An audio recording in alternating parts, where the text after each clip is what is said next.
Ever feel like your potential is slipping through your fingers? The audiobook, Focus Mastery, You're Wasting Your Chance to Be Unstoppable, is your key to unlocking peak performance. Discover how to eliminate distractions, harness flow states, and recalibrate your mind for laser-sharp focus. Don't let scattered thoughts hold you back. Master your attention, and you'll master your life. The unstoppable version of you is waiting. Are you ready to claim it? Before we go on, I invite you to download the free bundle, which contains the ebook version of this book and an executive summary of all the chapters with the key takeaways. Studies show that engaging with content through multiple formats significantly enhances learning and retention.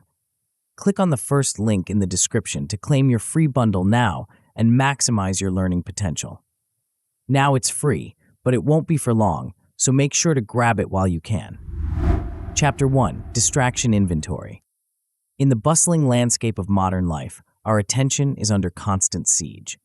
From the incessant ping of notifications to the allure of social media, from the chatter of coworkers to the whirlwind of our own thoughts, distractions lurk around every corner. These interruptions, however small they may seem, are not merely inconveniences.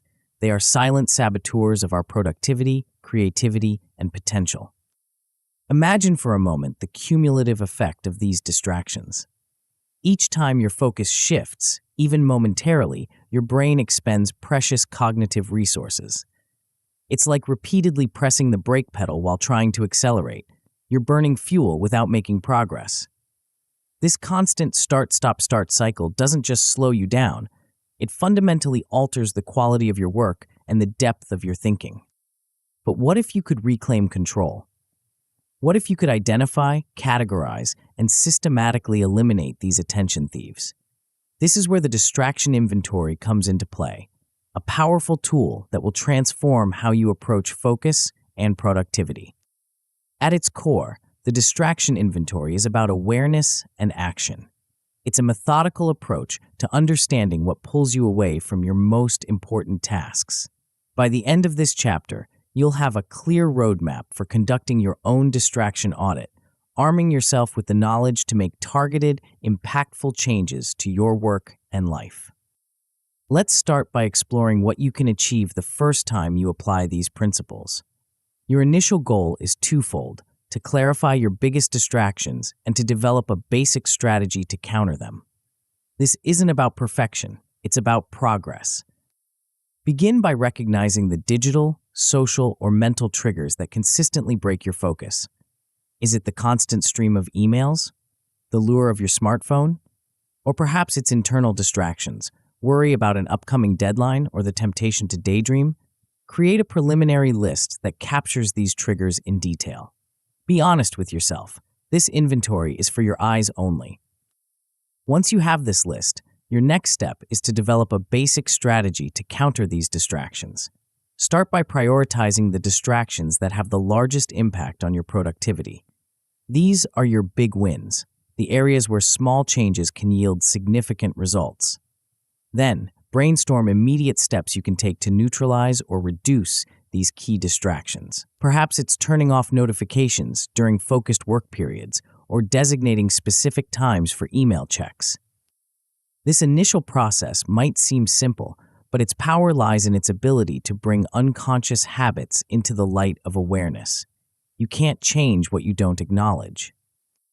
But the real magic happens when you continue this practice over time. As you consistently apply the distraction inventory, you'll develop a heightened awareness of your focus patterns. You'll find yourself noticing new distractions quickly, often before they have a chance to derail your concentration. This skill becomes increasingly valuable as technology and work environments evolve, allowing you to adapt swiftly to new potential disruptions.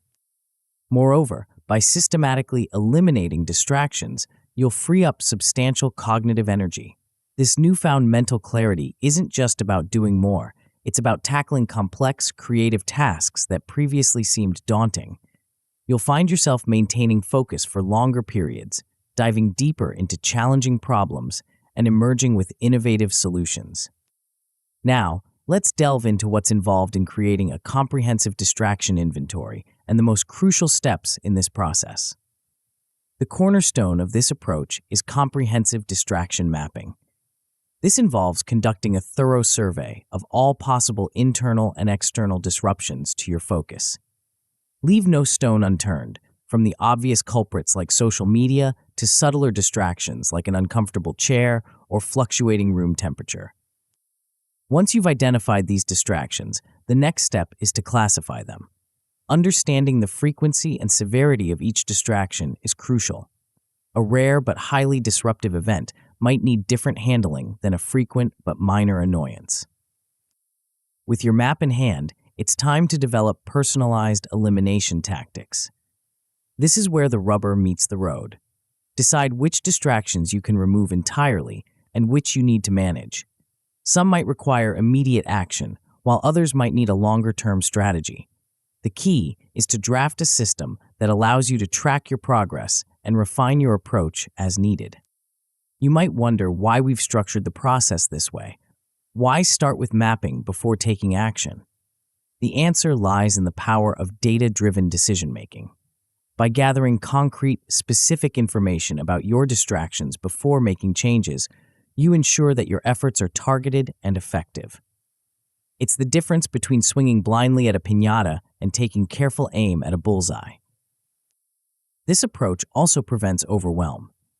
By addressing the biggest culprits first, you'll see immediate results, which can provide the motivation to tackle more deeply ingrained habits. It's a methodical approach that builds momentum as you go. Now let's dive deeper into what we mean by distractions and why they're so detrimental to our focus and productivity. At its core, a distraction is anything that diverts your attention from your intended task. But to truly understand distractions, we need to explore the concept of cognitive load. Cognitive load refers to the total amount of mental effort being used in your working memory. Every task you perform, every piece of information you process, contributes to this load. When you're distracted, you're forcing your brain to juggle multiple cognitive loads simultaneously. This juggling act isn't just inefficient, it's exhausting and often counterproductive. Distractions can be broadly categorized into external and internal sources. External distractions are those that come from your environment: noise, visual clutter, interruptions from others. Internal distractions, on the other hand, originate from within your own mind: worries, daydreams, or the urge to check your phone just in case. The impact of these distractions goes beyond the moment of interruption. Each distraction creates a ripple effect, disrupting your train of thought and requiring additional mental energy to refocus. Studies have shown that it can take up to 23 minutes to fully regain your focus after an interruption. Multiply that by the number of distractions you face in a day, and the toll becomes staggering. With this understanding, let's move on to the practical steps of cataloging your distractions. Start by creating a comprehensive distraction list. For at least a week, keep a log of everything that pulls your attention away from your intended tasks. Be specific. Instead of just noting phone, write down Instagram notification or text from friend. As you compile this list, begin to differentiate between urgent and non-urgent interferences. Not all distractions are created equal. A call from your child's school might be a necessary interruption, while a chatty coworker stopping by your desk might not be. Also, track the frequency and severity of each distraction. How often does it occur? How long does it derail you? This information will be crucial when you begin to prioritize your efforts. Once you have your raw data, it's time to organize and prioritize your distractions. Start by grouping them into categories. Common categories might include digital distractions, environmental factors, social interruptions, and internal distractions. This categorization will help you identify patterns and develop more comprehensive strategies. Next, rank each category's impact on your productivity. Which group of distractions is costing you the most time and mental energy? This ranking will guide your focus as you begin to develop your distraction-limiting strategy. Within each category, differentiate between quick-fix distractions and those that are more deeply rooted. Quick-fix distractions might be solved with simple changes, like turning off notifications or using noise-canceling headphones. Deep-rooted distractions, such as a habit of constantly checking email, might require more substantial changes to your work habits or environment. With your distractions identified, categorized, and prioritized, you're ready to develop your distraction-limiting strategy. Start by setting specific targets. Instead of a vague goal like reduce distractions, aim for something measurable, like reduce time spent on social media during work hours by 50%. Develop immediate mitigation tactics for your most impactful distractions. These are changes you can implement right away to see quick wins. For digital distractions, this might involve using website blockers or app limits. For environmental distractions, it could mean reorganizing your workspace or establishing do not disturb hours. Finally, consider longer-term adjustments. These might involve changing ingrained habits, redesigning your workflow, or even having difficult conversations with colleagues or family members about respecting your focus time. Remember, the distraction inventory is not a one-time exercise. It's an ongoing process of awareness, adjustment, and refinement.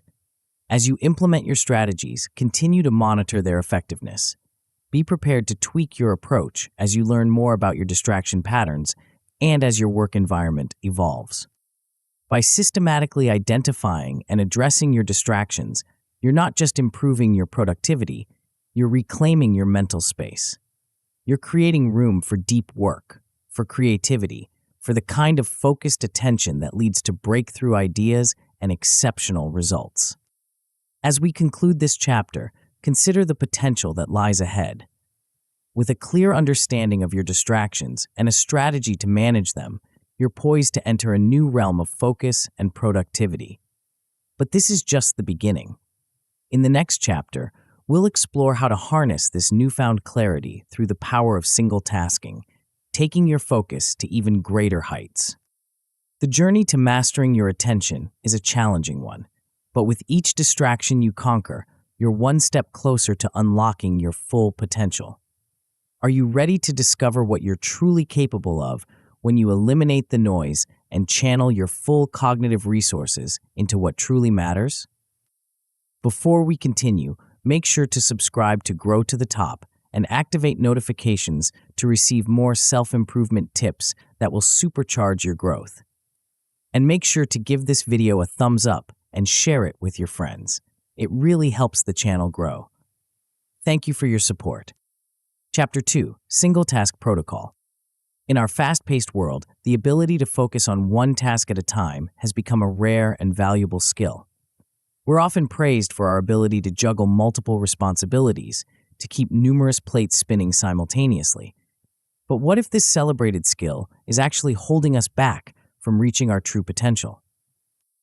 Enter the Single Task Protocol, a powerful approach that challenges our ingrained habits and promises to revolutionize the way we work. At its core, this protocol is deceptively simple. Focus on one task and one task only until it's complete, or until a predetermined time has elapsed. But within this simplicity lies a profound shift in how we approach our daily responsibilities.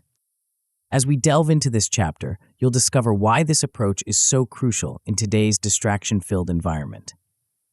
We'll explore the hidden costs of our current work habits and unveil the surprising benefits of giving our undivided attention to a single task.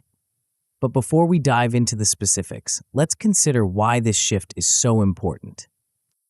Imagine your mind as a high-performance engine. Every time you switch tasks, it's like forcing that engine to suddenly change gears.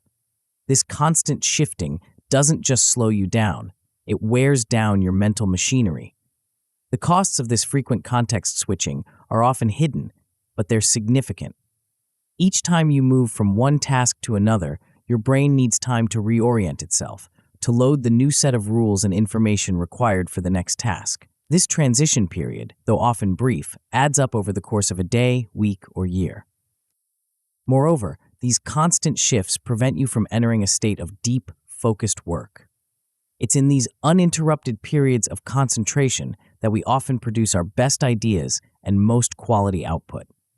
By minimizing context switching, you're not just saving time, you're optimizing your mental energy for peak performance. But the benefits of the single task protocol extend beyond mere efficiency. There's a direct correlation between undivided attention and the quality of work produced. When you give your full focus to a task, you're more likely to catch subtle details, make innovative connections, and produce work of superior caliber. This improvement in accuracy and quality isn't just satisfying on a personal level, it can have significant professional implications, enhancing your reputation and opening up new opportunities. Now, you might be thinking, but I'm great at multitasking. I get so much done when I work on multiple things at once. This is a common belief, but it's time to debunk the myth of multitasking. The truth is, what we often call multitasking is actually rapid task switching, and it comes at a cost. Our brains aren't wired to truly perform multiple complex tasks simultaneously. Instead, when we attempt to multitask, we're rapidly shifting our attention between different tasks. Each of these shifts requires mental energy and time, even if we're not consciously aware of it. It's like trying to read two books at once by rapidly looking back and forth between them. You might get through both eventually, but your comprehension and enjoyment of each will suffer. The cognitive penalties of this rapid switching are significant. Studies have shown that frequent multitasking can lead to a decrease in productivity of up to 40%. Not only does it take time to refocus on each task, but the quality of our work suffers as well. We're more prone to errors, less likely to pick up on important details, and less able to think creatively or solve complex problems. But the cost isn't just in productivity. There's an emotional toll to this fragmented attention as well. Constantly jumping between tasks can leave us feeling scattered, overwhelmed, and unsatisfied with our work. It can increase stress levels and lead to mental fatigue, making it harder to focus even when we want to. So how do we break free from these ingrained habits and establish a single task routine? The first step is to develop a framework for task prioritization. Not all tasks are created equal, and it's crucial to identify which ones deserve your undivided attention. This doesn't mean ignoring less important tasks, but rather scheduling them in a way that doesn't interrupt your most critical work. One effective method is time blocking. This involves dividing your day into distinct periods, each dedicated to a specific task or type of work. During these blocks, you commit to working solely on the designated task, free from the temptation to check emails, respond to messages, or switch to other responsibilities. Of course, in our hyper-connected world, this requires setting clear boundaries around notifications and communications. It might mean turning off email notifications during focused work periods, or communicating to colleagues that you'll be unavailable for quick questions during certain hours. These boundaries might feel uncomfortable at first, but they're essential for creating the uninterrupted space needed for deep, focused work. Implementing the single task protocol often requires breaking down larger projects into manageable segments. This process of task segmentation is crucial for maintaining focus and momentum. Instead of facing a daunting, nebulous project, you're dealing with concrete, achievable tasks that can be completed in a single focused session. When segmenting tasks, it's important to balance your large-scale goals with daily deliverables. Each day should include tasks that contribute to your bigger objectives while also providing the satisfaction of completion. This balance helps maintain motivation and provides a sense of progress, even when working on long-term projects. Don't forget to schedule buffer time between tasks. These short breaks allow your mind to reset and prepare for the next focus period.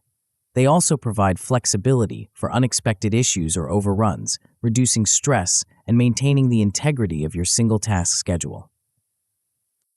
Maintaining single-task discipline isn't always easy, especially when we're accustomed to constant task switching. It's normal to encounter resistance, both internal and external. You might feel the urge to quickly check your email or social media, or colleagues might expect immediate responses to their messages. Recognizing these sources of resistance is the first step in countering them. Develop strategies to quickly refocus when you find your mind wandering. This might involve a brief mindfulness exercise or simply acknowledging the distraction and gently guiding your attention back to the task at hand. Progress tracking can be a powerful tool in maintaining discipline. Seeing the tangible results of your focused work provides motivation to continue. Consider using a simple system to record completed tasks and the time spent in focused work. This not only provides satisfaction, but also helps in refining your approach over time. Now, let's explore some practical steps to apply the single-task protocol in your daily life. Start by crafting a daily single-task agenda. This doesn't mean scheduling every minute, but rather identifying key periods for focused work and protecting them fiercely. Communicating your new approach to colleagues, friends, and family is crucial. Let them know about your dedicated focus times and how they can reach you for truly urgent matters. This communication helps set expectations and reduces interruptions. Create checkpoints throughout your day to assess your adherence to the single-task approach. These brief moments of reflection allow you to course correct if you've drifted from your intentions and celebrate your successes in maintaining focus. As you implement the single-task protocol, it's helpful to consider the range of potential outcomes.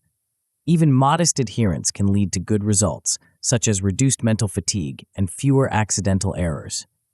You might find yourself feeling less stressed at the end of the day with a clearer sense of what you've accomplished.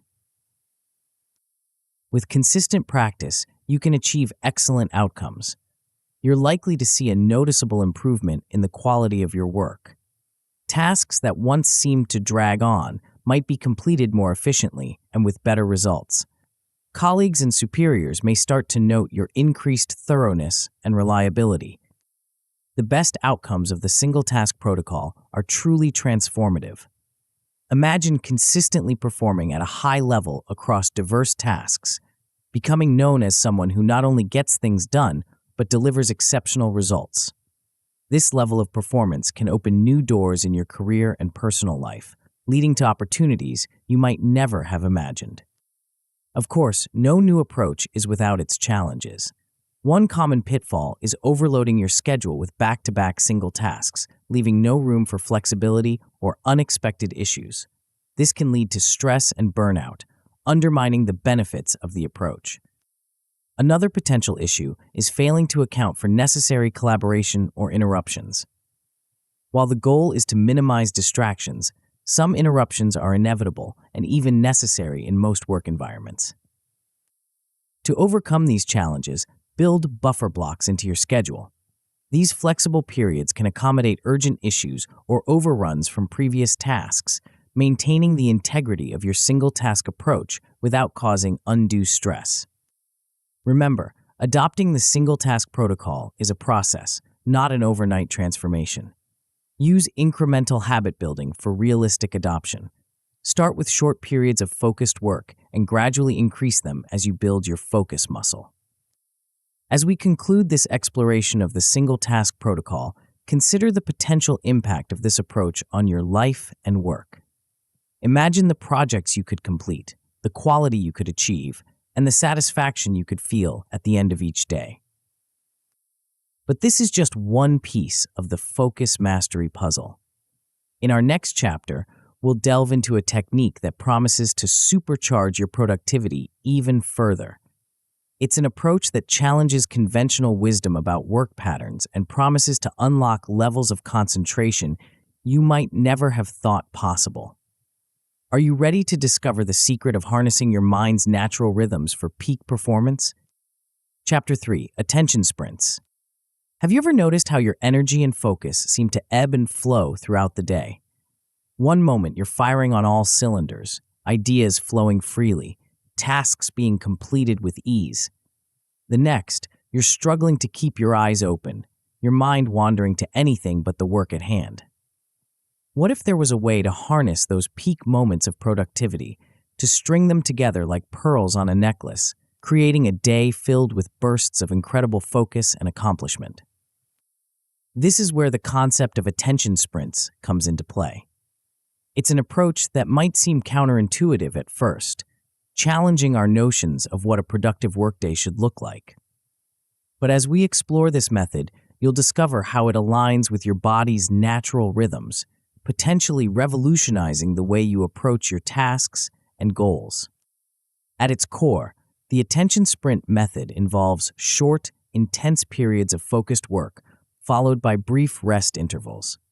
It's a technique that promises to not only boost your productivity, but also to prevent the mental exhaustion that often comes with long, uninterrupted work sessions. But before we dive into the specifics of how to implement this approach, let's consider why it's so important in today's fast-paced, always-on work environment. One of the most significant benefits of attention sprints is their role in preventing burnout. In our modern work culture, there's often an unspoken expectation of constant productivity. We push ourselves to work longer hours, to always be available, to squeeze every ounce of productivity out of our day. But this approach is unsustainable. It leads to mental exhaustion, decreased creativity, and ultimately, a decline in the quality of our work. Attention sprints offer a different path. By incorporating structured breaks into your work routine, you give your mind the chance to rest and recharge. It might seem counterintuitive, but these short periods of rest are crucial for sustained performance. They prevent the buildup of mental fatigue, allowing you to maintain high levels of focus and creativity throughout the day. Think of it like interval training for your brain. Just as athletes use high-intensity intervals to improve their physical performance, you can use attention sprints to enhance your mental capabilities. The key is in the pacing. By alternating between periods of intense focus and brief recovery, you're able to maintain a high level of performance over a longer period. But the benefits of attention sprints go beyond just preventing burnout. They're also a powerful tool for boosting task completion. When you know you only have a short, defined period to work on a task, it creates a sense of urgency. This time constraint can be incredibly motivating, pushing you to focus intently and make significant progress in a relatively short amount of time. Moreover, the structure of attention sprints introduces frequent mini deadlines into your day. These regular checkpoints increase accountability both to yourself and potentially to your team. Instead of facing the daunting prospect of a large project with a distant deadline, you're dealing with manageable chunks of work with immediate feedback on your progress. Now that we understand why attention sprints are so valuable, let's delve into their structure. The basic format involves a period of focused work followed by a short break. But within this simple framework, there's room for customization to fit your personal work style and the demands of your tasks. One of the first decisions you'll need to make is determining the optimal sprint length for you. This can vary depending on the nature of your work, your personal attention span, and the time of day. Some people find that 25-minute work sprints followed by 5-minute breaks work well. Others prefer longer 45-minute sprints with 15-minute breaks. The key is to find a rhythm that allows you to maintain focus during the work period and feel refreshed after the break. Using a timer or specialized tool can be helpful in maintaining the structure of your sprints. This external timekeeper frees you from the need to watch the clock, allowing you to immerse yourself fully in your work. Many digital tools are available that can help you track your sprints, but even a simple kitchen timer can do the job effectively. The moments before and after each sprint are also crucial. Pre-sprint preparation involves quickly reviewing your goals for the upcoming work period and ensuring you have everything you need at hand. Post-sprint debriefs give you a chance to assess your progress, make note of any insights or roadblocks, and set intentions for your next sprint. To maximize the effectiveness of your attention sprints, it's important to set clear, achievable objectives for each work period. These should be specific tasks or milestones that you can realistically accomplish within the sprint timeframe.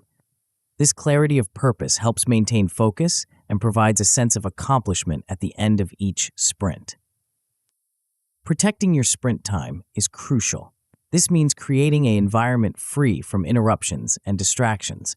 It might involve closing unnecessary browser tabs, putting your phone on silent, or communicating to colleagues that you're in a focused work period. Remember, the power of attention sprints lies in their intensity. Even small interruptions can significantly diminish their effectiveness.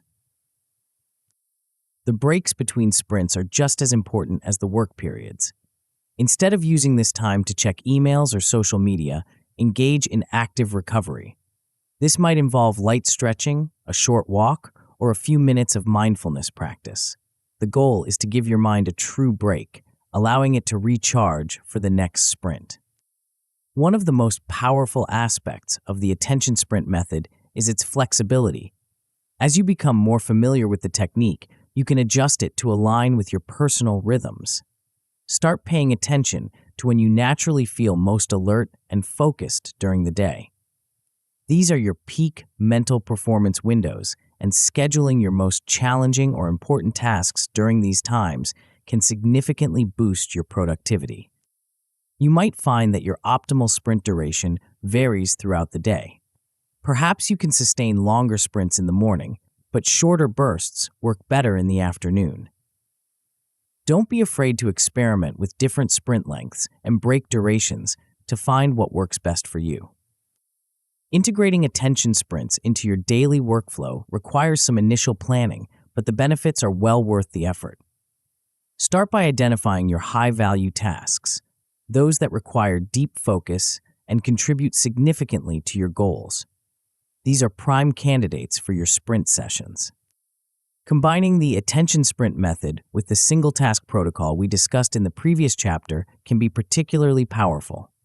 Use each sprint to focus intensely on a single task, free from the temptation to multitask or switch between different projects. Consistency is key when implementing any new work method. Try to incorporate attention sprints into your routine every day, even if you start with just a few sprints.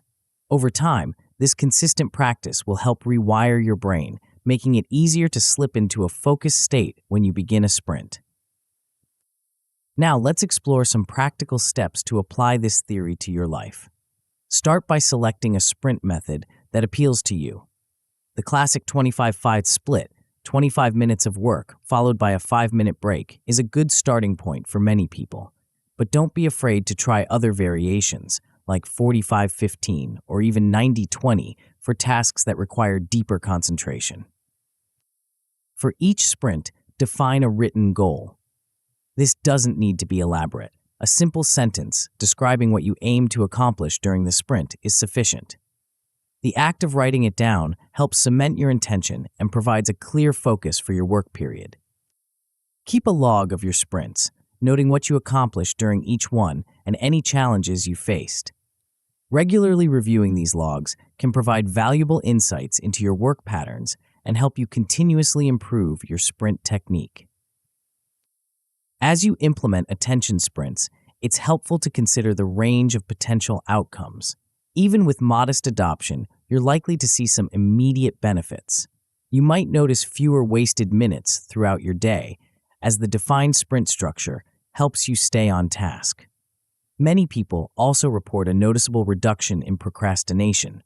The time-bound nature of sprints makes it easier to start tasks you've been putting off. With consistent practice, more excellent outcomes become possible.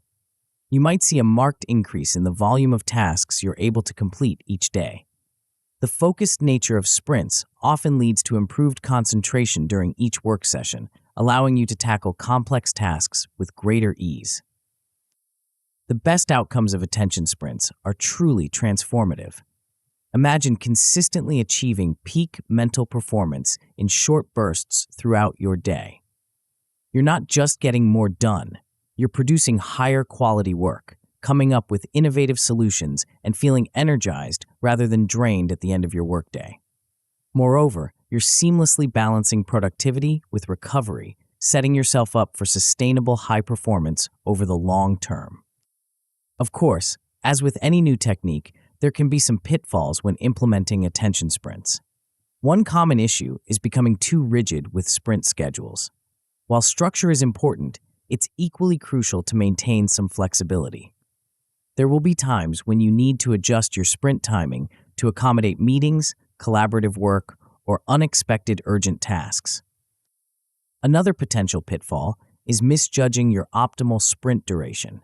You might initially overestimate how long you can maintain intense focus, leading to burnout. Conversely, you might underestimate your attention span, cutting sprints short when you could have productively continued. To overcome these challenges, it's important to approach attention sprints with a spirit of experimentation. Try different sprint durations and break lengths to find what works best for you. Remember, what's optimal can vary depending on the task at hand and even the time of day. Regular reflection is also key. Set aside time periodically to review your sprint logs and assess your progress. Are you consistently meeting your sprint goals? Do you feel energized or drained after your work sessions? Use these insights to fine-tune your approach, adjusting sprint durations, break activities, or the types of tasks you tackle during sprints.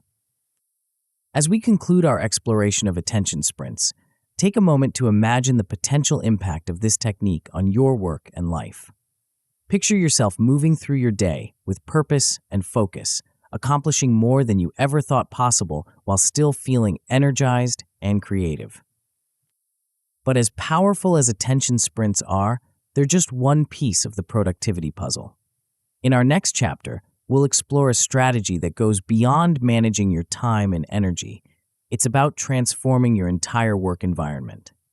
Have you ever considered how your surroundings might be sabotaging your focus without you even realizing it?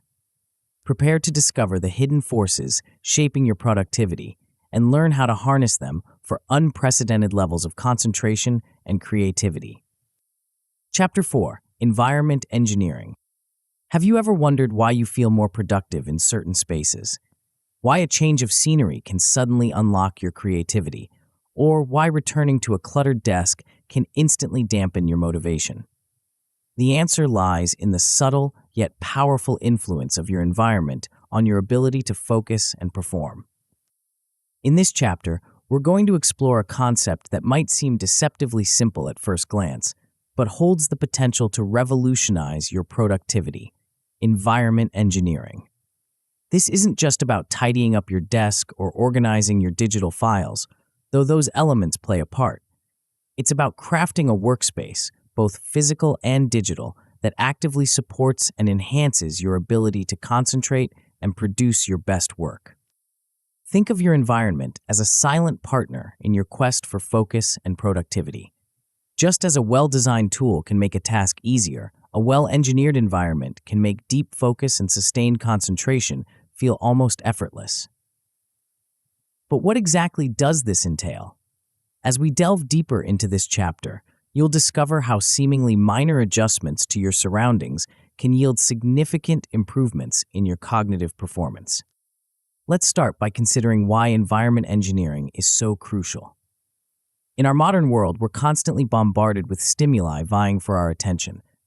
Every notification, every piece of clutter, every distracting sound or uncomfortable chair creates what we might call cognitive friction. This friction doesn't just slow us down, it actively drains our mental energy, making it harder to concentrate and more likely that we'll succumb to distractions. Imagine trying to write an important report while sitting in a noisy cafe with uncomfortable seating, poor lighting, and constant interruptions from your phone. Even if you managed to complete the task, the mental effort required would be significantly greater than if you were working in a quiet, comfortable, well-lit space designed for focus. This increased cognitive load doesn't just affect your current task, it accumulates over time, leading to mental fatigue and decreased productivity across all your work. But here's the exciting part. Just as a poorly designed environment can hinder your focus, a well-engineered one can dramatically enhance it.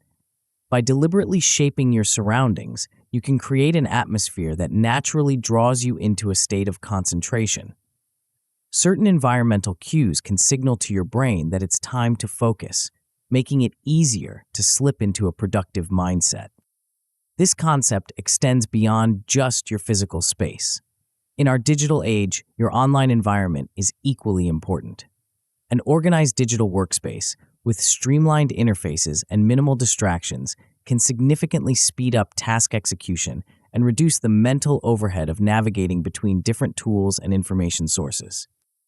Now that we understand the importance of environment engineering, Let's start by assessing your current workspace. This audit is the first step in transforming your environment into a focus-enhancing powerhouse. Begin with your physical layout. How is your desk arranged? Is your chair comfortable and supportive for long periods of work? Is there adequate lighting, or do you find yourself straining to see clearly? These ergonomic factors might seem trivial, but they can have a significant impact on your ability to maintain focus over time. Next, turn your attention to your digital interfaces. How many browser tabs do you typically have open? Are your desktop icons organized or scattered? Do you have notifications constantly popping up, interrupting your train of thought? Your digital environment can be just as cluttered and distracting as a physical one, often in ways we don't immediately notice. As you conduct this audit, pay attention to the environmental triggers that frequently disrupt your focus. Perhaps it's a noisy colleague, a view that draws your attention away from your work, or the constant ping of email notifications. Identifying these triggers is the first step in neutralizing them. With a clear understanding of your current workspace, it's time to start designing a distraction-proof setting. This process involves optimizing various sensory inputs to create an environment conducive to deep focus. Let's start with lighting. Natural light is ideal, but if that's not possible, aim for lighting that mimics natural daylight.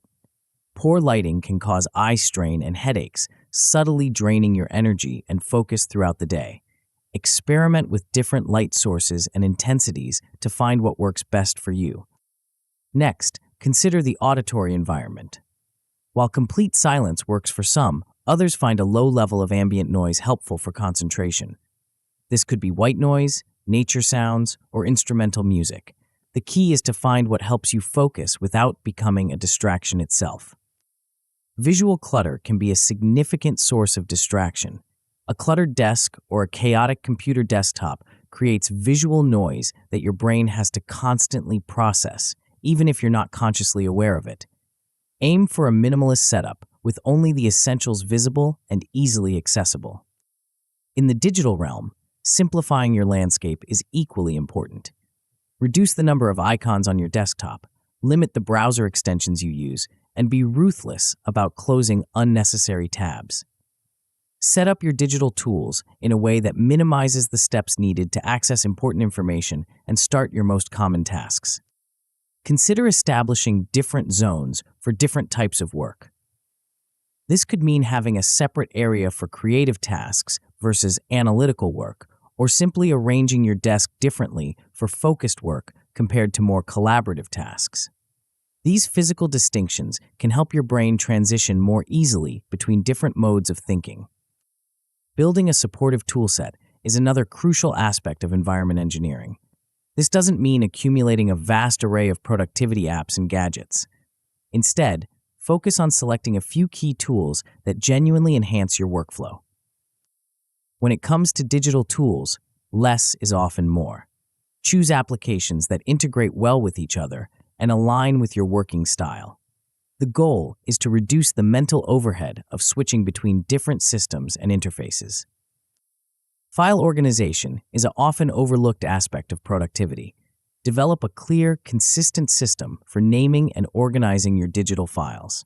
This might seem tedious at first, but the time saved in the long run and the reduction in frustration when trying to locate specific information is well worth the initial investment. Set clear rules for how and when you use your devices.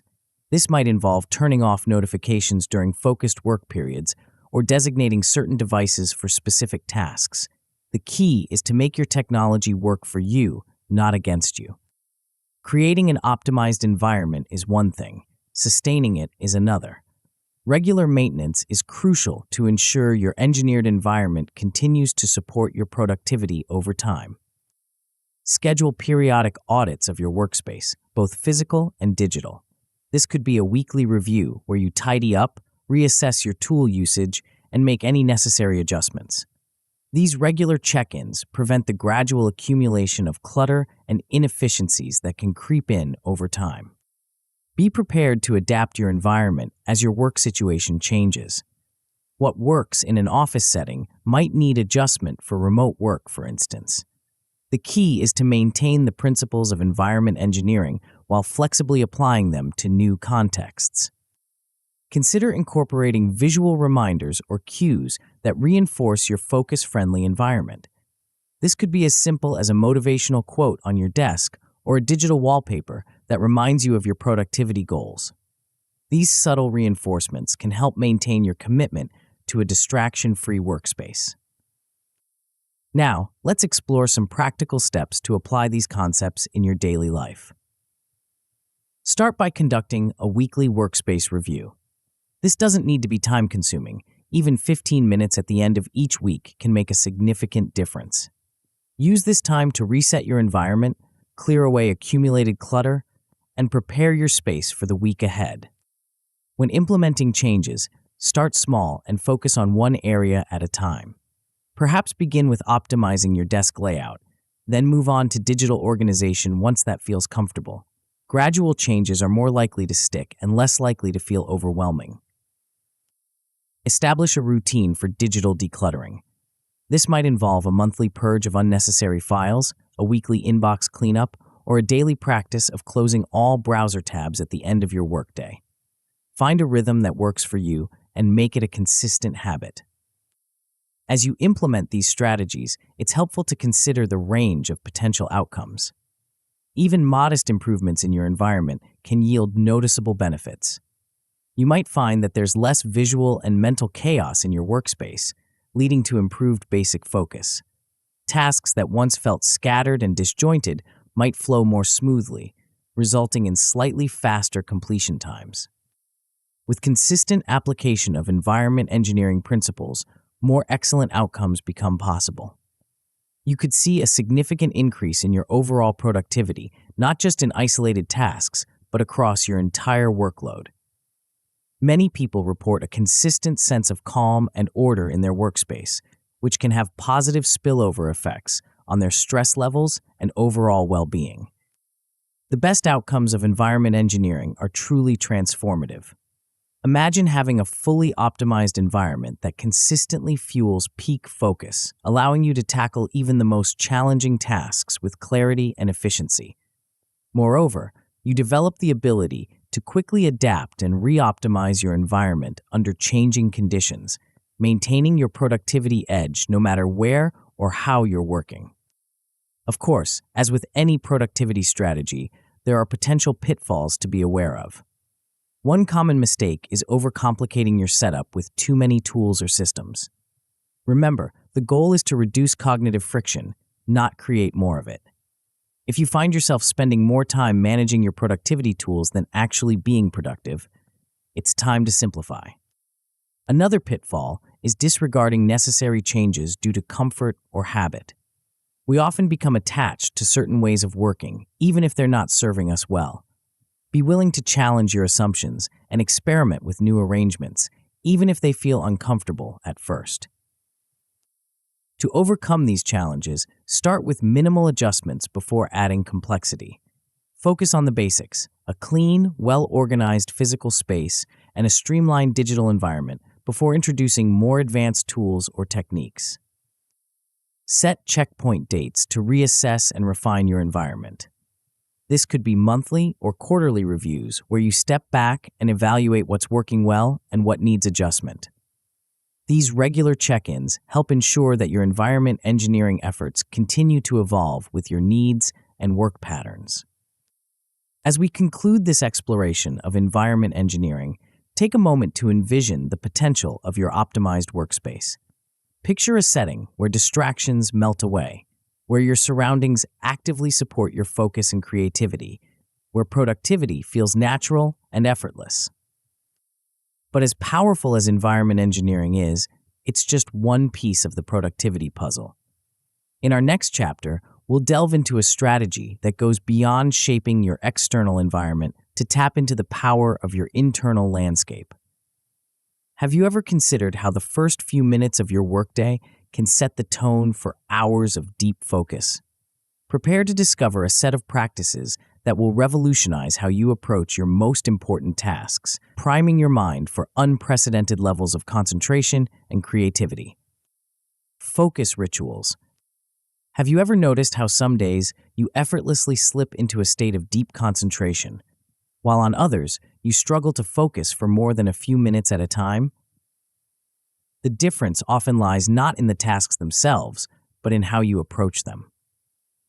What if there was a way to consistently tap into that elusive state of flow, to prime your mind for peak performance every time you sit down to work? This is where the power of focus rituals comes into play. But what exactly are these rituals, and how can they transform your ability to concentrate? As we explore this concept, you'll discover a set of practices that go beyond mere habit. They're a gateway to unlocking your deepest reserves of attention and productivity. At their core, focus rituals are about creating a bridge between your everyday mindset and a state of heightened concentration. They're the mental equivalent of an athlete's warm-up routine, a series of actions that prepare your mind for the intense focus that lies ahead. But unlike physical warm-ups, these rituals work on a deeper, often subconscious level, gradually rewiring your brain to associate certain cues with a state of deep concentration. Think about the last time you faced a challenging task. How long did it take you to truly engage with it? For many of us, there's a period of mental wandering, of resistance, before we fully commit our attention. Focus rituals aim to eliminate this lag, to create a smooth, almost automatic transition into a state of productivity. But why are these rituals so important? In our fast-paced, constantly connected world, our brains are bombarded with stimuli, making it increasingly difficult to settle into deep, focused work. By establishing a set of focus rituals, you're creating a mental oasis, a space where distractions fade away and concentration becomes your default state. One of the key benefits of focus rituals is their role in establishing mental readiness. Think of your mind as a complex machine that needs to shift gears from its idle state to high performance. Without a proper transition, this shift can be jarring, leading to wasted time and energy as you struggle to get into the right mindset. Focus rituals act as a mental gear shift, smoothly transitioning you from a state of rest or distraction to one of intense concentration. These rituals serve as cues, signaling to your brain that it's time to enter work mode. Over time, as you consistently pair these cues with focused work, your brain begins to associate the ritual with a state of concentration. This association becomes stronger with each repetition, eventually allowing you to slip into a focused state almost effortlessly. Moreover, these routine-based triggers can significantly reduce startup delays. How often have you sat down to work only to find yourself procrastinating for the first 15 or 20 minutes? Focus rituals help eliminate this wasted time by providing a clear, structured way to begin your work session. But the power of focus rituals goes beyond just getting started. They also play a crucial role in strengthening what we might call your cognitive muscle memory. Just as a musician's fingers find the right notes through countless repetitions, your brain can be conditioned to enter a state of focus more quickly and easily through consistent practice. This conditioning is based on the principle of neuroplasticity, your brain's ability to form new neural connections and pathways. Each time you perform your focus ritual and then engage in deep work, you're reinforcing these pathways, making it easier to access this state of concentration in the future. The value of predictability in this process cannot be overstated. In a world full of uncertainty and constant change, your focus rituals provide a stable, consistent entry point into your work. This predictability helps build mental momentum, allowing you to approach your tasks with confidence and clarity. Now that we understand the importance of focus rituals, let's delve deeper into their purpose and how they sharpen your ability to concentrate. At their core, these rituals serve as a form of psychological cueing. They act as a signal to your brain, triggering a transition from a state of distraction or relaxation to one of focused attention. This state transition is crucial. Without it, you might find yourself physically present at your workspace, but mentally still caught up in the concerns of your personal life, the latest news headlines, or the myriad other thoughts that occupy our minds. Focus rituals create a clear delineation between non-work and work mental states. Over time, these rituals condition your mind for deep work. They become a form of mental training, preparing your brain to engage in sustained, high-quality focus. This conditioning is particularly valuable in our age of constant distractions, where the ability to concentrate deeply is becoming increasingly rare and consequently increasingly valuable. Consistency is key in making these rituals effective. The power of focus rituals lies not in their complexity or length, but in their regular, faithful execution. Even a simple 30-second ritual, if performed consistently before every work session, can have a profound impact on your ability to focus. So how do you go about crafting your own focus rituals? The process is highly personal and should be tailored to your specific needs and preferences. Start by selecting short, actionable steps that you can easily perform before beginning your work. These might include a brief meditation, a few deep breaths, or even something as simple as arranging your desk in a specific way. The ideal timing for your ritual is crucial. It should occur right before you intend to start your focused work session. This proximity helps strengthen the association between the ritual and the state of concentration that follows. It's also important to have clear start and end points for your ritual. This clarity helps reinforce the psychological transition from pre-work to work states. Your ritual might start with sitting down at your desk and end with putting on noise-canceling headphones, for example. As you become more comfortable with focus rituals, you can start scaling them for different contexts. You might develop micro-rituals for quick tasks, perhaps taking a single deep breath and stating your intention before answering emails. For more intensive projects, you might have an extended ritual that includes reviewing your goals for the session and visualizing your desired outcome. The beauty of focus rituals is their adaptability. As your work environment changes, perhaps shifting between home and office, or even working while traveling, you can create adaptive rituals that work in various settings.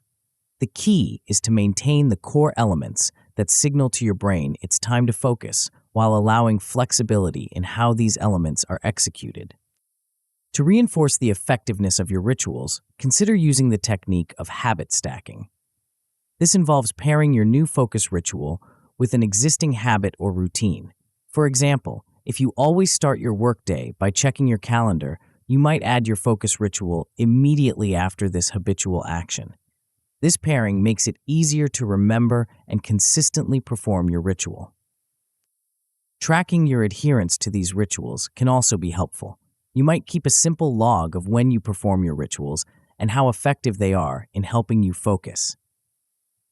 This tracking not only helps maintain consistency, but also provides valuable data for refining your approach over time. Don't be afraid to adjust elements of your ritual as you go. What works perfectly at first might become less effective over time, or your needs might change as you take on different types of work. Regular reflection and adjustment ensure that your focus rituals remain potent tools for concentration. Now, let's explore some practical steps to apply this theory to your life. The key is to start small. Begin with just one ritual and focus on making it a consistent part of your routine. Choose something simple and easy to implement, like taking 3 deep breaths before opening your work documents. Leverage cues you already respond to in your environment. If you always notice when your phone buzzes, you might use a specific alarm tone as a cue to begin your focus ritual. Visual reminders, like a post-it note on your computer screen, can also be effective triggers. Set aside time each week to review the efficacy of your rituals. Are they helping you transition into focused work more smoothly? Are there any elements that feel forced or unhelpful? Use these reflections to continually refine your approach. As you implement focus rituals, it's helpful to consider the range of potential outcomes. Even with modest adoption, you're likely to see some immediate benefits. You might notice a slightly faster transition into work mode, with less time spent aimlessly browsing or procrastinating before getting started. This can lead to a consistent, if modest, increase in your daily productivity. With more dedicated practice, excellent outcomes become possible. Many people report a marked decrease in procrastination and warm-up lag time. The dreaded blank page or unopened email inbox becomes less intimidating as your ritual smoothly guides you into a state of focus.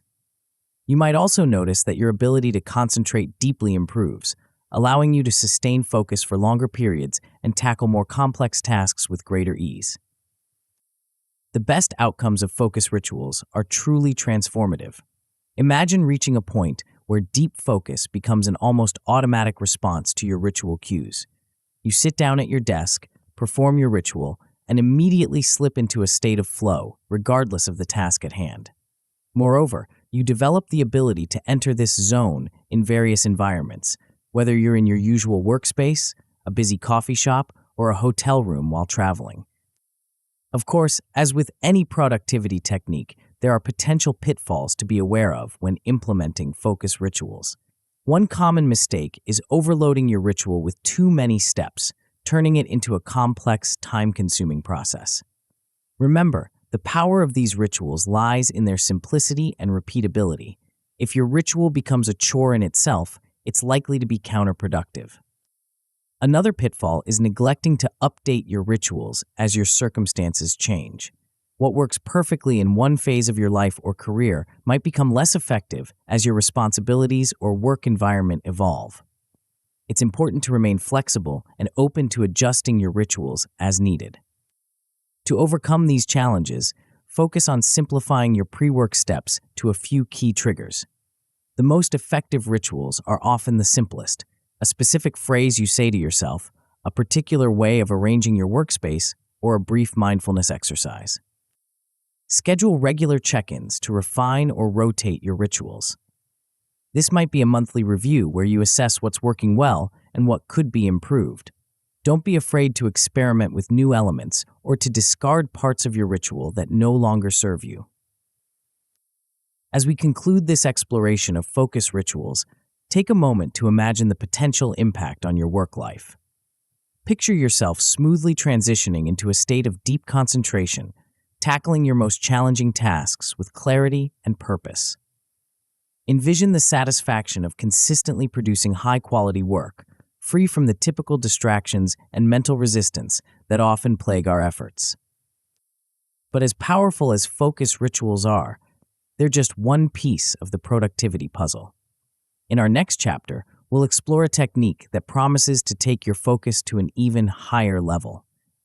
Have you ever wondered how some people seem to effortlessly maintain intense concentration, even in the face of complex challenges? Prepare to discover a method that not only sharpens your focus, but also dramatically enhances your ability to solve problems and generate creative insights. The journey to mastering your attention is about to take an exciting new turn. Chapter 6: Cognitive Recalibration. Have you ever found yourself staring at a computer screen, suddenly realizing that minutes have passed and you haven't accomplished anything? Or perhaps you've been in the middle of an important task, only to find your thoughts drifting to unrelated topics? These moments of mental drift are more than just minor inconveniences. They're silent productivity killers that can significantly impact your ability to perform at your best. But what if there was a way to catch these mental wanderings as they happen, to gently but firmly guide your focus back to the task at hand? This is where the concept of cognitive recalibration comes into play.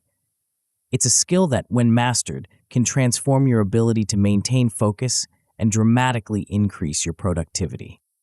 At its core, cognitive recalibration is about developing a heightened awareness of your mental state and learning to make swift, effective adjustments when your focus begins to waver.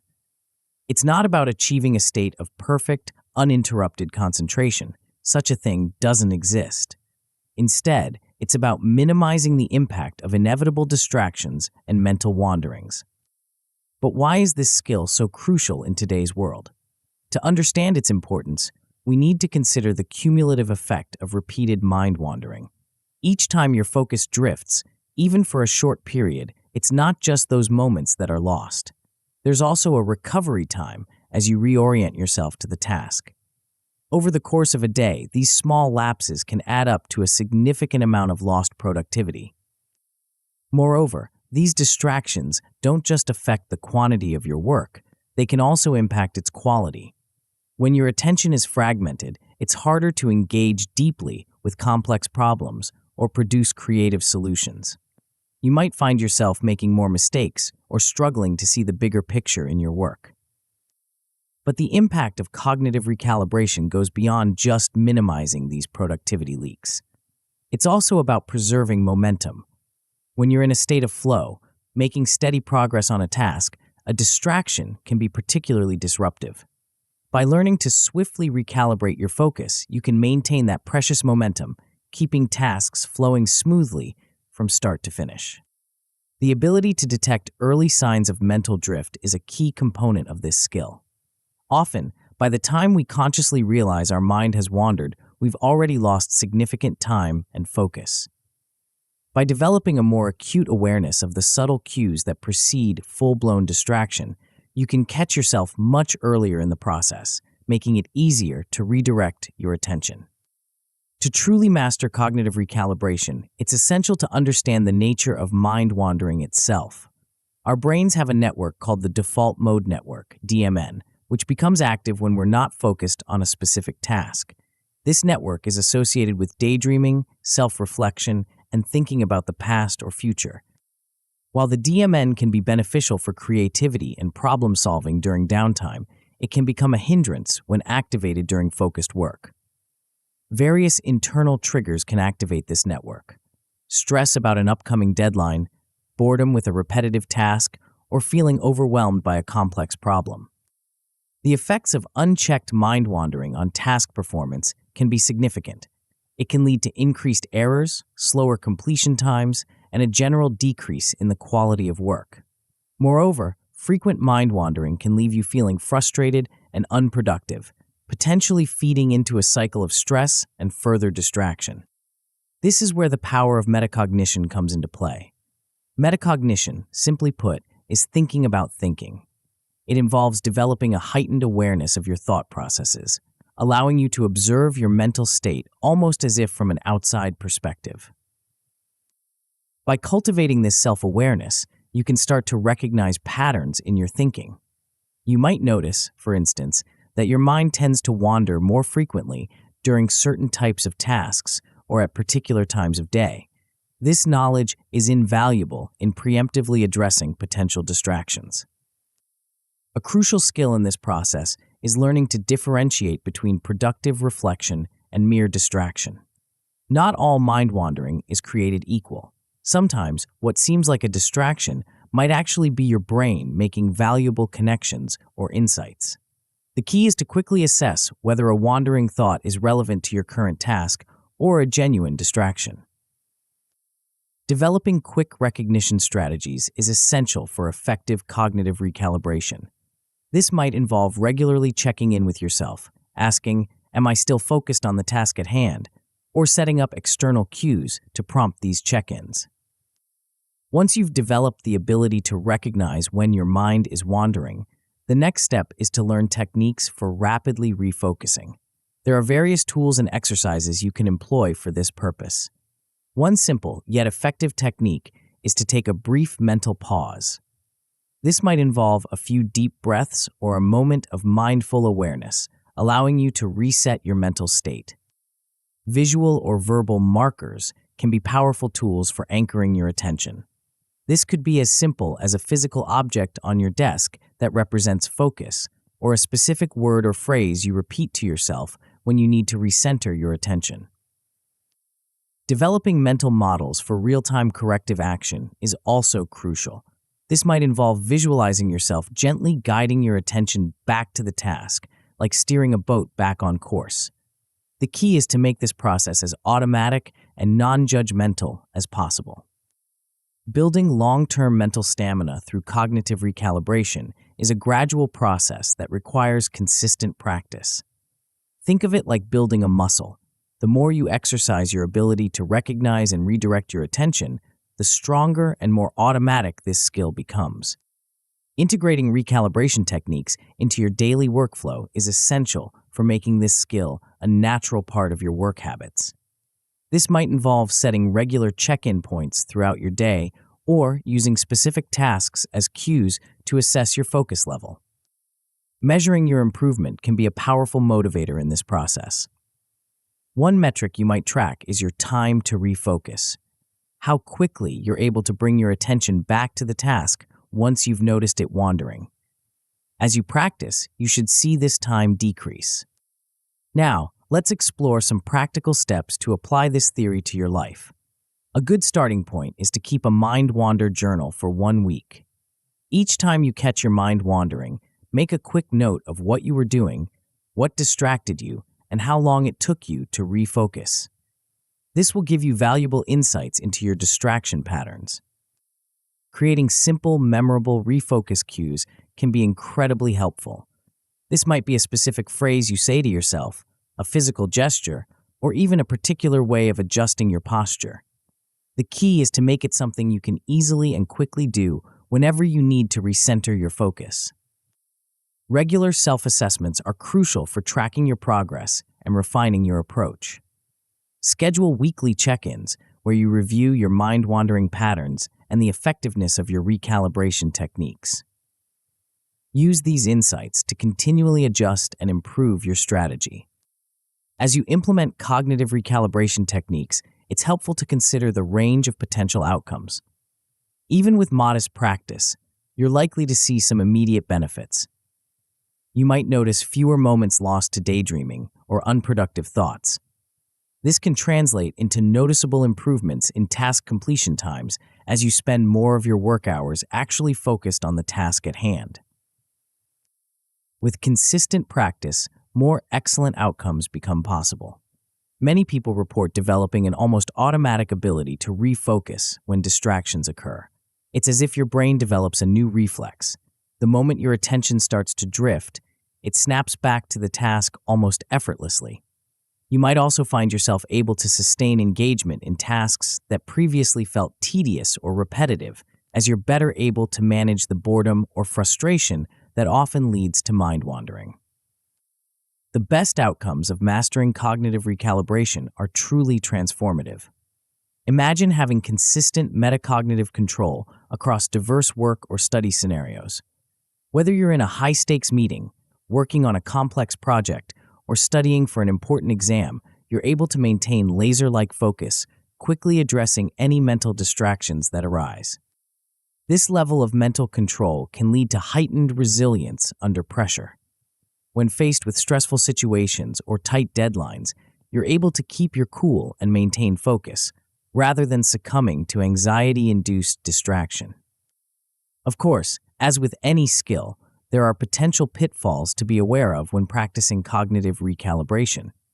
One common issue is becoming overly self-critical during mind-wandering episodes. It's important to remember that some level of mind-wandering is natural and even beneficial.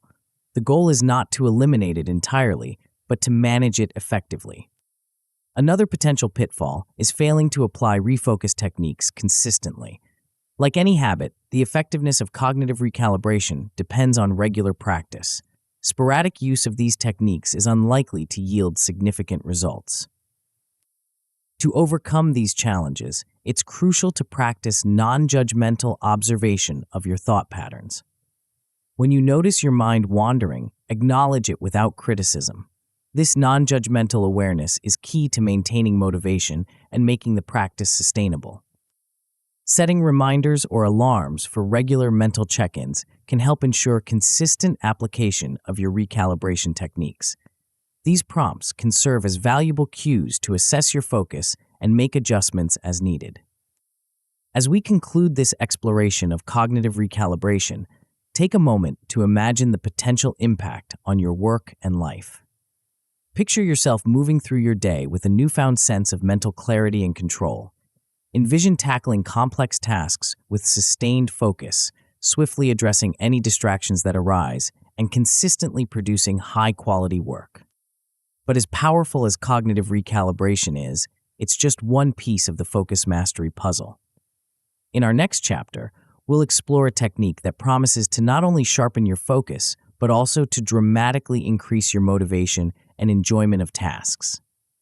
Have you ever wondered how some people seem to effortlessly power through their to-do lists, tackling even the most mundane tasks with enthusiasm? Prepare to discover a method that could transform your relationship with work, making productivity not just a goal, but a genuinely rewarding experience. Chapter 7: Temptation Bundling. Have you ever found yourself putting off an important task, only to spend that time scrolling through social media or indulging in some other guilty pleasure? What if there was a way to harness these very temptations and transform them into powerful motivators for productivity? Welcome to the intriguing world of temptation bundling, a strategy that might just revolutionize the way you approach work and leisure. At its core, temptation bundling is about creating a symbiotic relationship between the tasks you need to do and the activities you want to do. It's a method that challenges the traditional notion of willpower and self-discipline, offering instead a more nuanced and psychologically savvy approach to productivity. But how exactly does this work, and why is it so effective? To understand the power of temptation bundling, we first need to delve into a fundamental aspect of human psychology: our innate preference for immediate gratification. This tendency, deeply rooted in our evolutionary past, often conflicts with our long-term goals and responsibilities. We know we should be working on that report, but the instant pleasure of checking our social media feed is just too tempting to resist. But what if we could leverage this very tendency to our advantage? This is where the genius of temptation bundling comes into play. Instead of fighting against our natural inclinations, we align them with our productivity goals. By doing so, we create a powerful motivational tool that can drive us to tackle even the most daunting tasks with newfound enthusiasm. One of the key benefits of temptation bundling is its ability to reduce the guilt often associated with our time-wasting activities. How many times have you felt a pang of guilt while indulging in a favorite pastime, knowing you should be working instead? By bundling these activities with productive tasks, we legitimize these brief indulgences. They're no longer distractions from our work, they become rewards for our productivity. Moreover, this approach recognizes a crucial truth: attempting to completely ban or eliminate temptations often backfires. The forbidden fruit syndrome is real, and the more we try to restrict ourselves, the more alluring those restricted activities become. Temptation bundling offers a more balanced and sustainable approach. Instead of futilely trying to resist our temptations, we harness them, transforming potential distractions into powerful motivators. To truly grasp the concept of temptation bundling, we need to understand the interplay between immediate and delayed gratification. Most productive tasks offer delayed rewards: the satisfaction of a job well done, a positive performance review, or a step closer to a long-term goal. On the other hand, our typical temptations offer immediate pleasure, but often little long-term benefit. Temptation bundling bridges this gap. By pairing an immediately gratifying activity with a productive task, we create a situation where the brain begins to associate the pleasure of the temptation with the act of being productive. Over time, this can lead to a profound shift in how we perceive and approach our work. But what exactly constitutes a temptation in this context? It's important to note that temptations are highly personal. What one person finds irresistible might hold no appeal for another. Your temptations might include activities like watching your favorite TV show, playing a video game, or engaging in a hobby you enjoy. The key is that these are activities you genuinely look forward to and find inherently rewarding. Bundling opportunities, on the other hand, are those tasks or responsibilities that you typically find challenging to start or complete. These might be routine administrative tasks, exercise, studying, or any other activity that you know is important but struggle to motivate yourself to do. The strategic implementation of temptation bundling begins with identifying the tasks you typically avoid. Be honest with yourself here. What are the items on your to-do list that always seem to get pushed to tomorrow? These are prime candidates for bundling. Next, Consider the activities you find most enjoyable or tempting. What are the indulgences that you often feel guilty about? These will become your rewards, the carrots you dangle in front of yourself to motivate productive behavior. The key to successful temptation bundling lies in establishing clear, unambiguous conditions. For example, you might decide that you can only listen to your favorite podcast while doing household chores, or that you're allowed to check social media for 10 minutes after completing an hour of focused work. The specifics will vary based on your personal temptations and responsibilities, but the principle remains the same. Access to the reward is contingent on making progress on the task. Maintaining the right balance in your temptation bundles is crucial for long-term success. It's important to ensure that the bundled activities don't themselves become distractions. For instance, if checking social media after an hour of work turns into a 2-hour scrolling session, the bundle is no longer serving its purpose. To maintain effectiveness, you may need to adjust your rewards over time. What feels like a compelling reward today might lose its appeal after a few weeks. Be prepared to switch up your bundles, introducing new temptations, or adjusting the conditions to keep the system fresh and motivating. It's also important to be mindful of not becoming overly reliant on external motivators. While temptation bundling can be a powerful tool, it shouldn't be the only thing driving your productivity. Strive to balance this approach with intrinsic motivation, the satisfaction that comes from the work itself. Tracking the effectiveness of your temptation bundles is crucial for refining and optimizing the strategy. Keep a record of the tasks you complete and the rewards you earn. This doesn't need to be elaborate. A simple note in your planner or a digital tracker can suffice. The goal is to have concrete data on how this approach is impacting your productivity. Regularly evaluate improvements in your task completion rates. Are you finding it easier to start and finish tasks that you previously avoided? Are you spending less time procrastinating? These are all signs that your temptation bundles are working effectively. As your interests and priorities evolve, so too should your bundles. What was once a compelling reward might lose its appeal over time. Be prepared to iterate and adjust your bundles to keep them aligned with your current interests and goals. Now, let's explore some practical steps to apply this theory to your life. Start small. Choose one task that you often procrastinate on and one reward that you find particularly enticing. This could be as simple as allowing yourself to watch an episode of your favorite show only while folding laundry. Create simple, clear rules for your bundle. These can be time-based, e.g., 30 minutes of work earns 10 minutes of reward, or task-based, completing a specific project unlocks a particular indulgence. The key is to make these rules easy to follow and track. Monitor your adherence to these rules and be prepared to adjust as needed. If you find yourself consistently breaking the rules, or if the reward no longer feels motivating, it's time to reassess and adjust your bundle. As you implement temptation bundling, it's helpful to consider the range of potential outcomes. Even with modest adoption, you're likely to see some immediate benefits. Many people report reduced procrastination on mundane tasks. The promise of a reward makes it easier to get started on work you'd typically avoid. You might also notice a slight improvement in your motivation for repetitive or less engaging work. With consistent practice, more excellent outcomes become possible.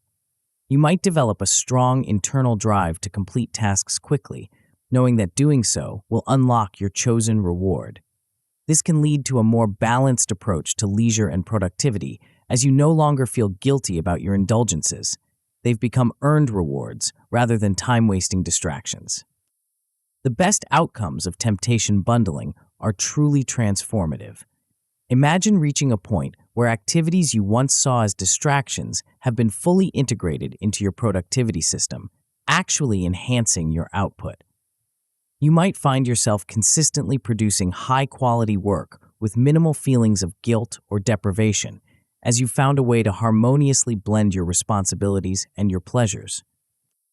Of course, as with any productivity strategy, there are potential pitfalls to be aware of when implementing temptation bundling. One common issue is the tendency to substitute new distractions when the original temptations become routine. If checking social media no longer feels like a reward, you might find yourself seeking out new, potentially more disruptive indulgences. Another potential pitfall is overindulging in the reward to the point where it undermines the main task. If your quick reward consistently turns into an hour-long distraction, it's no longer serving its purpose. To overcome these challenges, try introducing variability in your rewards to keep them novel and exciting. This might involve rotating through different rewards or introducing elements of surprise or randomness into your reward system. Setting strict time or quantity limits for your indulgences is also crucial. Be clear about how much of the reward you're allowed and stick to these limits. This helps maintain the balance between productivity and pleasure that is at the heart of effective temptation bundling. As we conclude this exploration of temptation bundling, take a moment to imagine the potential impact on your work and life. Picture yourself tackling your to-do list with newfound enthusiasm, knowing that each completed task brings you closer to a guilt-free indulgence. Envision a workday where productivity and pleasure are no longer at odds, but work in harmony to drive you towards your goals. But as powerful as temptation bundling is, it's just one piece of the productivity puzzle. In our next chapter, we'll explore a state of mind that goes beyond mere focus or motivation, a state where time seems to stand still, where work becomes effortless, and where your skills and the challenge at hand are in perfect balance. Have you ever experienced moments of such intense concentration that the rest of the world seemed to fade away? Prepare to discover how to consistently tap into this elusive state, unlocking levels of productivity and creativity you might never have thought possible. Chapter 8, Flow Induction. Have you ever experienced a moment where time seemed to stand still, where your focus was so intense that the rest of the world faded away? A state where your work felt effortless, your creativity soared, and you were operating at the peak of your abilities?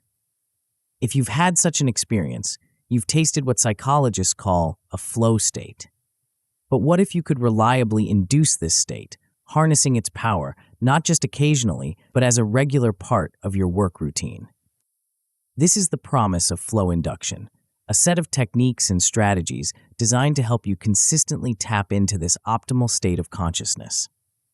But before we dive into the how, let's explore why mastering flow is so crucial in today's fast-paced, distraction-filled world.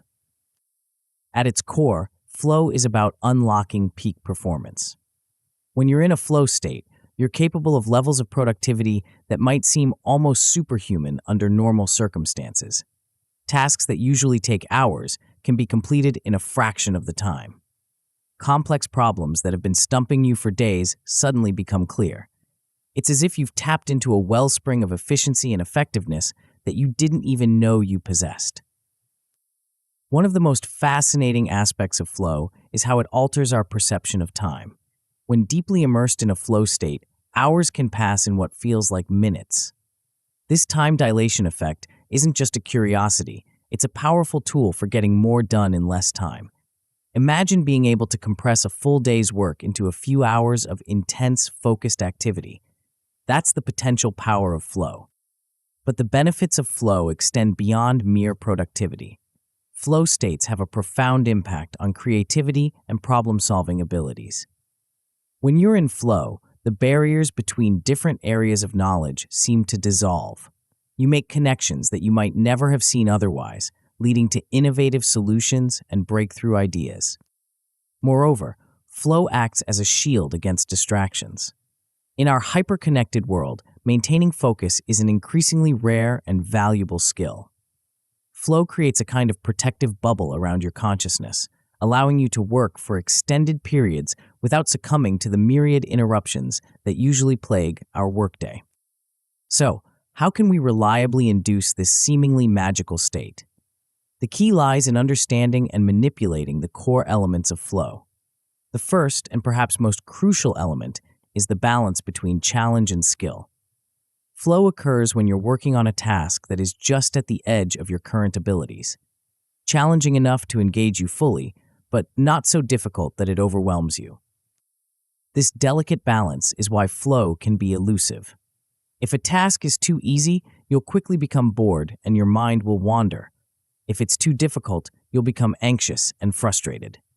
The sweet spot for flow lies right in the middle, where your skills and the challenge at hand are perfectly matched. Another critical component of flow is having clear goals and immediate feedback. When you're in a flow state, you have a crystal clear understanding of what you're trying to achieve, and you can see your progress towards that goal in real time. This constant feedback loop keeps you engaged and motivated, driving you forward without the need for external prompting. The third core element of flow is the merging of awareness and action. In a flow state, you become so absorbed in the task at hand that your actions feel almost automatic. There's no separation between you and the work. You're fully present, completely immersed in the moment. Understanding these elements is the first step, but how do we actually induce a flow state? The process begins before you even start working, with what we might call pre-flow preparation. This preparation phase is crucial for setting the stage for flow to occur. Start by setting clear, specific objectives for your work session. The more precise you can be about what you want to achieve, the easier it will be to slip into a flow state. Next, carefully select tasks that are appropriately challenging. Remember, you're aiming for that sweet spot where the task stretches your abilities without overwhelming you. Emotional readiness is another key aspect of pre-flow preparation. Flow states are more likely to occur when you're in a positive, optimistic frame of mind. Take a few moments to center yourself, perhaps using some of the focus rituals we discussed in an earlier chapter. The goal is to create a sense of anticipation and excitement about the work ahead. Once you've begun your work, the challenge becomes sustaining the flow state. One key skill is learning to recognize the early signs of distraction. In a flow state, your attention is naturally drawn to the task at hand, but external or internal distractions can still intrude. By catching these distractions early, you can gently redirect your focus back to your work before you've fully fallen out of flow. As you work, you may need to incrementally adjust the difficulty of your task to maintain the optimal challenge level. Our skills improve as we work, so a task that was perfectly challenging at the start of a session might become too easy an hour in. Be prepared to increase the complexity or scope of your work to keep yourself engaged. Protecting your flow bubble is crucial for maintaining extended periods of deep focus. This might involve physical changes to your environment, like using noise-canceling headphones or closing your office door, as well as digital measures like turning off notifications on your devices. One of the most powerful aspects of flow is its ability to extend beyond a single task. With practice, you can learn to transition smoothly from one task to another while maintaining your flow state. This allows you to string together multiple flow sessions, dramatically increasing your overall productivity. However, it's important to structure these longer sessions carefully to avoid burnout. Even in a flow state, our mental and physical resources are finite. Build in short breaks or transitions between tasks to give yourself a chance to recharge. After a flow session, take some time for reflection. Document your progress and any insights you gained during your work. This post-flow reflection serves two purposes. It helps you consolidate what you've learned, and it provides valuable data for optimizing your future flow sessions. Now, let's explore some practical steps to apply this theory to your life. Start by setting aside a specific time each day or week for a dedicated flow session. This could be as short as 30 minutes to start with. The key is consistency. During this time, focus on tasks that are well-suited to inducing flow, challenging, engaging work with clear goals and feedback. As you work, pay close attention to the difficulty level of your tasks. Are you feeling bored or anxious? These are signs that you need to adjust the challenge level. Don't be afraid to modify tasks on the fly to maintain that optimal balance. Consider using tools or techniques to track your progress and provide instant feedback. This could be as simple as a checklist that you tick off as you complete subtasks, or as sophisticated as productivity tracking software that monitors your work patterns. As you implement these flow induction techniques, it's helpful to consider the range of potential outcomes. Even with modest practice, you're likely to see some immediate benefits. You might experience occasional instances of deep immersion during your work, those moments where time seems to fly by and you're fully engaged with the task at hand. You may also notice a moderate but consistent improvement in the quality of your work as you tap into your peak performance state more frequently. With more dedicated practice, excellent outcomes become possible. Many people report being able to enter flow states reliably for their most important tasks. This can lead to noticeably enhanced creativity and significant improvements in performance metrics. You might find yourself coming up with innovative solutions more frequently or completing complex projects in record time. The best outcomes of mastering flow induction are truly transformative. Imagine having a reliable process for entering a flow state whenever you need it. Picture yourself tackling long-term complex projects with near uninterrupted immersion, making steady progress day after day without succumbing to procrastination or distraction. This level of mastery can be a game changer in both your professional and personal life. Of course, as with any advanced technique, there are potential pitfalls to be aware of when practicing flow induction. One common issue is overestimating your skill level or underestimating the difficulty of a task. This can lead to frustration when you're unable to enter a flow state, potentially discouraging you from continuing to practice. Another pitfall is becoming frustrated if you can't achieve a flow state immediately. Remember, flow is a skill that takes time to develop. It's normal to have sessions where flow eludes you, especially when you're first starting out. To overcome these challenges, focus on making small, incremental adjustments to find the right challenge level. If a task feels too difficult, break it down into smaller, more manageable parts. If it's too easy, look for ways to add complexity or raise the stakes. Patience and continuous fine-tuning are key. Pay attention to the conditions under which you most easily enter flow and try to recreate those conditions in future sessions. Over time, you'll develop a nuanced understanding of your personal flow triggers and obstacles. As we conclude this exploration of flow induction, take a moment to imagine the potential impact on your work and life. Picture yourself moving through your days with a sense of effortless productivity, tackling challenging tasks with enthusiasm rather than dread. Envision the creative breakthroughs and innovative solutions that might emerge when you're consistently operating at the peak of your abilities. But as powerful as flow induction is, it's just one piece of the productivity puzzle. In our next chapter, we'll explore a strategy that goes beyond individual techniques to create a comprehensive system for maintaining peak performance over the long term. Have you ever wondered how some people seem to consistently improve their productivity year after year, while others plateau or even regress? Prepare to discover a method that not only enhances your focus and efficiency, but ensures that you continue to grow and evolve as a professional, no matter what challenges come your way. Chapter 9: Maintenance Checkpoints. As we reach the final chapter of our journey through focus mastery, it's time to address a crucial question. How do we ensure that the strategies and techniques we've learned don't just become another set of forgotten self-improvement tips? The answer lies in the concept of maintenance checkpoints, a powerful system for sustaining and evolving your newfound focus skills. Think of maintenance checkpoints as your personal productivity tune-ups. Just as a high-performance car needs regular maintenance to keep running at its best, your focus strategies require ongoing attention and refinement. But what exactly does this maintenance look like, and why is it so critical to your long-term success?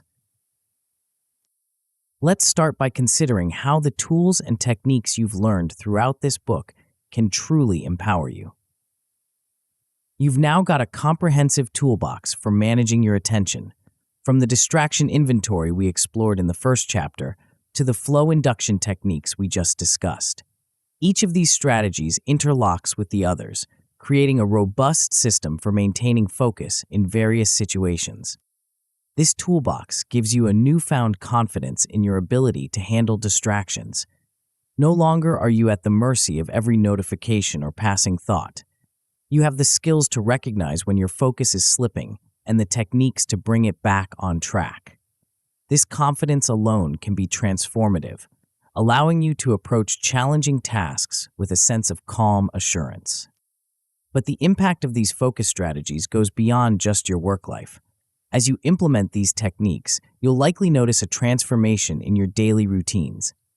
The potential for a sustainable, optimized workflow becomes clear.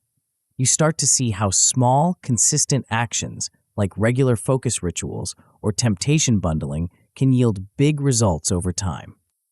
One of the most profound effects of improved focus is its impact on your relationships. When you're better able to manage your attention, you become more present in your interactions with others.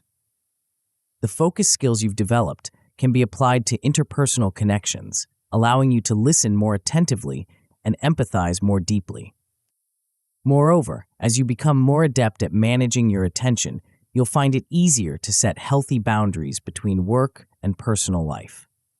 You'll be better equipped to communicate your new focus habits respectfully to colleagues, friends, and family, leading to more balanced and fulfilling relationships.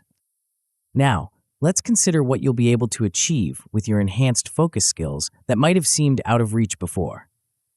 Complex, long-term goals that once felt overwhelming can now be approached with clarity and confidence. You have the tools to break down large ambitions into manageable steps and the techniques to maintain momentum over weeks or months. You'll also find yourself consistently performing at your peak, even in high-pressure situations. The combination of focus rituals, cognitive recalibration, and flow induction techniques gives you a reliable system for entering a state of high performance on demand. This not only helps you feel prepared for high-stakes projects, but also builds resilience against stress and overwork. But here's the truly exciting part. As you continue to practice the concepts in this book, you'll find that your results improve with less and less effort. This is due to the compounding benefits of regular checkpoints.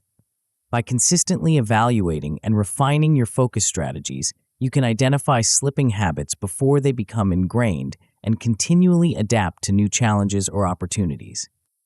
This process reinforces a lifelong growth mindset.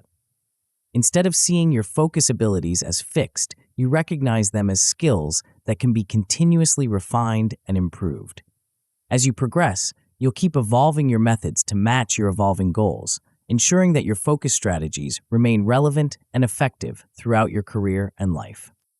So, how do we design an effective checkpoint system?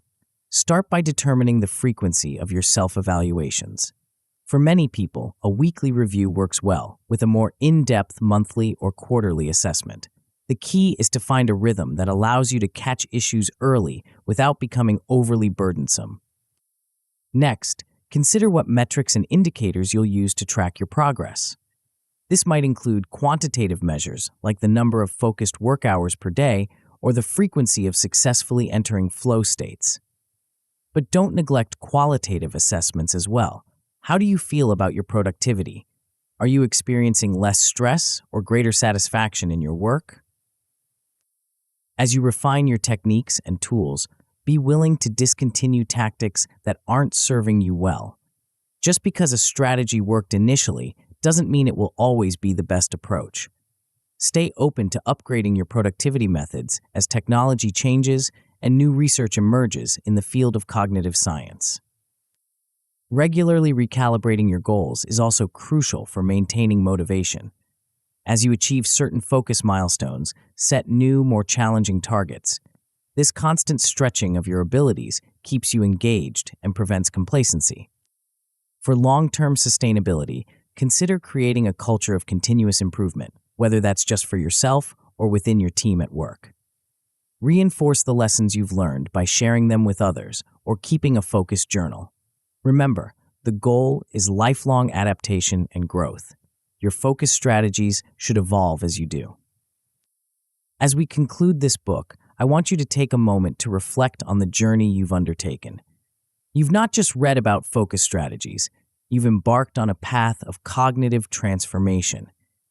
The skills you've developed have the power to fundamentally change how you approach work, relationships, and personal growth. But here's the ultimate payoff. The reason why mastering your focus is so critically important in today's world. In an age of constant distraction and information overload, the ability to direct and sustain your attention is perhaps the most valuable skill you can possess. It's the foundation upon which all other skills are built. With mastery over your focus, you can learn anything, achieve any goal, and create the life you truly desire. Your journey doesn't end with the closing of this book.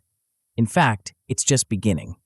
The strategies and techniques you've learned are your starting point, your foundation for a lifetime of growth and achievement. As you implement these tools, as you refine and adapt them through your maintenance checkpoints, you're not just improving your productivity, you're evolving your very capacity for success. Remember, focus is not just about getting more done, it's about living more fully. It's about being present in each moment, whether you're tackling a challenging project at work or spending time with loved ones. It's about having the mental clarity to recognize what truly matters in your life and the ability to direct your energy towards those priorities. You now have the tools to cut through the noise of modern life, to resist the constant pull of distraction, and to engage deeply with the tasks and people that matter most to you.